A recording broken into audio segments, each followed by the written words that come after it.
di Meranti untuk menyampaikan. Makasih. Assalamualaikum warahmatullahi wabarakatuh. Bapak narasumber yang saya hormati, ini saya langsung aja ke narasumber yang berkaitan dengan keuangan, Pak Dirjen. Mudah-mudahan jawabannya itu tidak Bapak sebagai kapasitas Dirjen baru dilantik. Saya tadi sedikit memprotes pidato Pak Gubernur bahwa ada penurunan DPH di Provinsi Riau. Mungkin secara umum ada ya, tapi di tempat saya itu DPH-nya bukan malah menurun, minyak kami itu malah bertambah banyak, bahkan hampir 8.000 barel per day. Ini untuk Pak Dirjen ketahui. Saya sudah melakukan berulang kali, sampai ke 3 kali menyurati Ibu Menteri untuk audensi. Tapi alasannya Kementerian Keuangan mintanya online. Kalau dituntut untuk pendapatannya bertambah, untuk kami sudah bertambah cukup besar. Kami ngadu ke Kementerian Dalam Negeri, kok bisa offline. Terima kasih Pak Menteri Dalam Negeri dalam ini Pak Tony karena menerima kami. Tapi untuk di keuangan susahnya gak ketolongan. Saya tahun 2022 dapat dapat dana bagi hasil 114 miliar. Waktu itu hitungannya $60 per barel.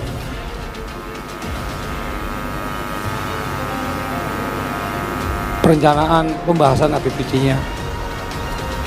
Nah, di tahun 2023 pembahasan APBD kami dapat mengikuti nota pidato Pak Presiden 16 Agustus, 1 barel $100.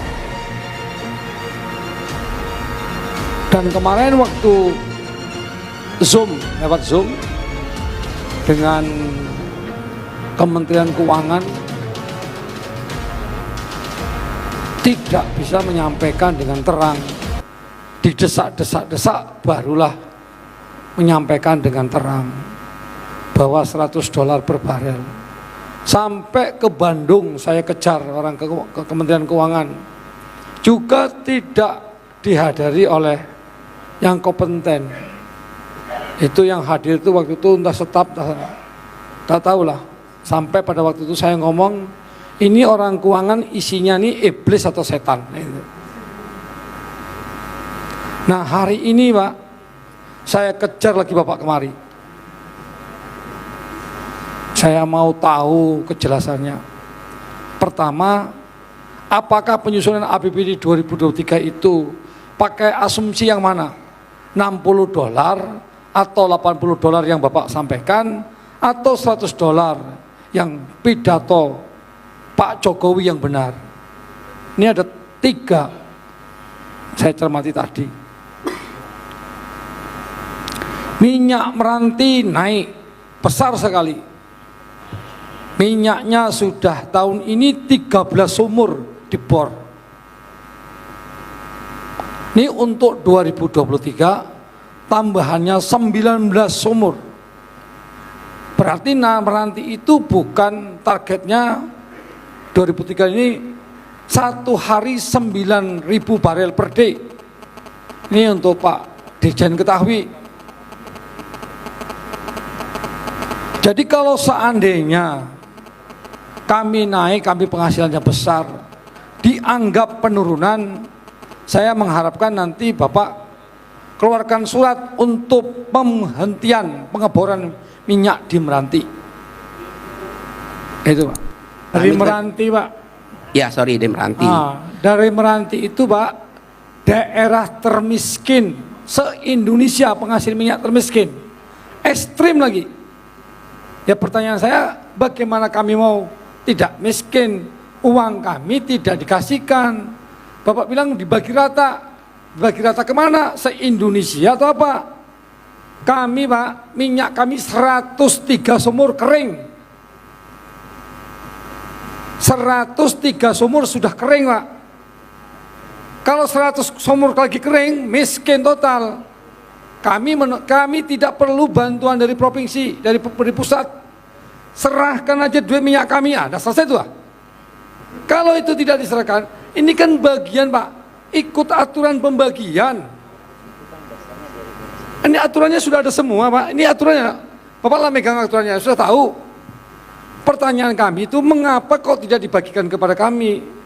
Dolarnya naik 100 dolar dari 60 ke 100. Liftingnya naik menjadi 7.500 lebih barel per hari, per day. Lah, duitnya kok malah berkurang? Itu pertanyaannya Pak.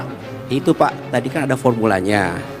Saya sampaikan tadi, misalnya ditetapkan di undang-undang bahwa misalnya 85% itu diberikan kepada pusat, daerah sebesar 15%. Kemudian bukan hanya daerah penghasil, tapi juga diberikan namanya daerah pemerataan. Ada pembagian untuk jadi dinikmati oleh daerah-daerah lain di sekitar. Tapi makanya juga konsep DBA sawit juga seperti itu. Nggak semuanya itu akan diberikan kepada daerah penghasil. Kami daerah perbatasan Pak. Jangan salah Pak, semuanya kami lengkap. Kami cuma tidak mengelola saja. Itu Pak, jadi formulanya seperti itu kalau ditanya. Jadi kalau soal angkanya, kami menembakkan data dari SDM, berapa liftingnya, berapa ininya itu dari SDM semua. Itu yang kami pakai dari data sebagai dasarnya. Kemudian kita menggunakan semua clear kok Pak, ada formulanya.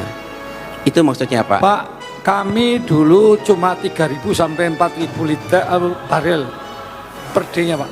Sekarang sudah hampir 8.000. Naiknya itu signifikan. Makanya kalau tidak naik signifikan, tadi kan pertanyaan saya, Bapak keluarkan aja, jangan dibor minyak kami. Kayak gitu kan, pertanyaan saya kan termasuk itu bagiannya. Kalau misalnya tidak naik, tidak ada penambahan, ini tahun ini 15 sumur, 13 sumur dibor. Ini 2023 mau nambah 19 sumur. Target daripada SKK Migas 9.000 barel per day. One day 1 million. Akan udah ada ketentuannya. Sekarang kami naik. Di Rio ini mungkin kami Pak yang paling banyak sekarang di bornya. Tapi pertanyaannya, mengapa duit kami tak dibalikkan? Tadi kami sampaikan itu formulanya seperti itu Pak. Bukan hanya diberikan kepada penghasil, kebijakan di Undang-Undang KPD yang baru itu menggariskan bahwa dinikmati bukan hanya oleh daerah penghasil, tapi juga daerah yang berbatasan, daerah yang pengolahan, dan daerah lainnya untuk sebagai pemerataan. Jadi kalau berdasarkan formula pasti kami bayarkan. Formulanya itu. Gitu Bapak. Jadi Pak, saya sudah punya kayaknya. Izin Pak Bupati. Sebentar Bu, ini karena kami daerah miskin. Kalau kami kaya, kami biarkan aja. Udah ambil 10 triliun pun nggak apa-apa. Kami daerah miskin, daerah ekstrim. Jadi kalau daerah miskin ada minyak, Bapak Ibu ambil, uangnya entah dibawa kemana, pemerataan kemana. Seharusnya kami ini yang menjadi prioritas. Karena Pak Jokowi 2024 wajib 0%. Bagaimana kami mau membangun rumahnya, bagaimana kami mau mengangkat kemiskinan orang, nelayannya, petaninya, buruhnya. Bapak mau tahu, akibat pandemi COVID, warga Meranti nggak bisa pergi ke Malaysia. 41.000 penganggurannya, itu PMK. Pertanyaan, mengapa uang kami dulu 114, sekarang 115. Naiknya cuma 700 juta saja. Kami naik per triwulan 3 naik 6%. Dihitungkan bulan 12 naik 20%. Berarti minyaknya tambah banyak. Di bor sekarang 7.800 hampir 8.000 barel per day. Ini orang SKK Migas yang ngomong di Bandung, Pak. Bukan saya ngomong asal-asalan. Lah pertanyaannya, lah minyaknya banyak, duitnya besar, lah dapatnya kok malah berkurang. Ini kenapa? Apakah uang saya dibagi seluruh Indonesia? Makanya maksud saya, kalau Bapak tak mau ngurus kami nih, pusat tidak mau mengurus Meranti, kasihkan kami ke negeri sebelah. Kan saya ngomong. Atau Bapak tak paham juga omongan saya? Izin Pak Bupati. Atau begini Bu, bentar Bu, apa perlu Meranti ngangkat senjata? Kan tak mungkin kan?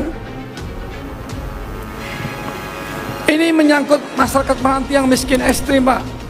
Tadi kalau Bapak ngomong begini bagi rata, itu salah, Pak. Dibagi rata kemana?